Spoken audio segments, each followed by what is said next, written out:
The story of the Z-Tune begins in 2000 at the annual Nismo Festival. At the event's highly anticipated tuner battle segment, Nismo entered their own iteration of a tuner GTR. Pumping out 441 kilowatts, it was known as the Z1 Z-Tune prototype. It absolutely obliterated the opposition, some of which included Japan's most hard-tuned GTRs. The prototype was a huge crowd hit, and after its enormous success from the event, Nismo gave the green light to investigate whether it was feasible to produce a street-legal version. 3 years later, after the hype surrounding it fell off the radar, an all-new prototype, the Z2 prototype, emerged. Eager to see what it could do, Nismo shipped the Z2 to the Nürburgring in Germany for testing on the 24.4 kilometer circuit. The Z2 must have proven well, as a year later the Z2 engine was used in one of Nismo's race cars to compete in the 2004 Nürburgring 24-hour endurance race. It triumphed in its class and finished notably in outright 5th place. With such public praise and successes under its belt, in 2005 it was announced in order to celebrate its 20th anniversary, Nismo would create 20 road-going Z-Tunes. As production of the R34 had ended in 2002, there were no brand new platforms it could build off. This meant Nismo had to turn to the second-hand car market.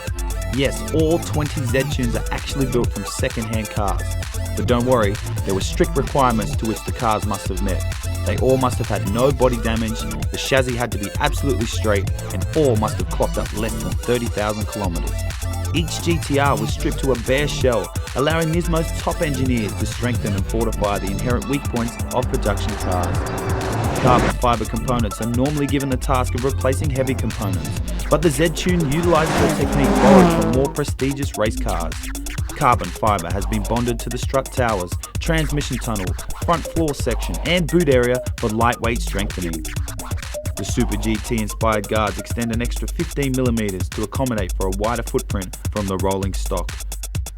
With the addition of brake ducts and the front diffuser, the Z-Tune produces 2.2 times more downforce than a regular R34 GTR.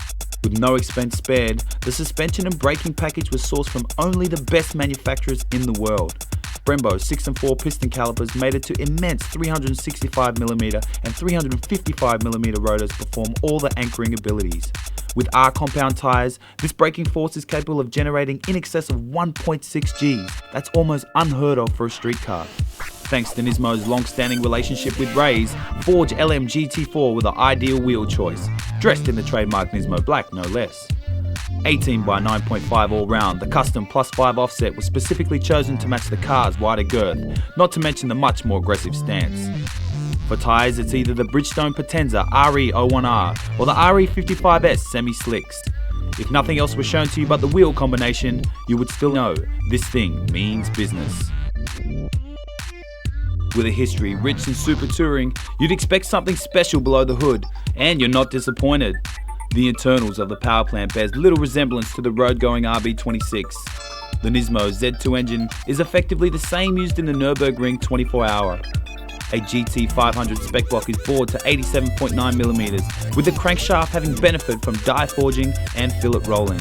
What's equally impressive is the Z-Tune features no less than 6 heat exchangers, 2 oil coolers, front mount intercooler, aluminium radiator, and a transmission and rear differential cooler peering out from underneath the rear bar. That may seem like overkill, but a 2.8 litre, 8.5:1 compression ratio and an 8,000 RPM motor that pumps out 368 kilowatts and 640 newton meters of torque means that this thing needs all the cooling it can get. So what is this package good for in a straight line? Well, how does a quarter mile time of 10.06 seconds on street legal tyres sound? A lot of these components are almost irreplaceable, so we can only imagine what sort of heinous prices they would command. You might think it is effectively a race car with number plates thrown on for good measure, but it is far from that. Since its inception, the Z-Tune was designed to be a road car, and road cars need to meet crash test safety standards and emissions. Nismo engineers have whispered off the record that if emissions didn't have to be met, the Z2 engine would be capable of putting out 463 kilowatts. The term supercar killer is bandied around quite often, mostly referring to modern-day low-cost performance cars that can upset the most exotic of machinery. But they don't have anything on this, and neither do the supercars. The Z-Tune is like nothing else, and we can thank Nismo for that.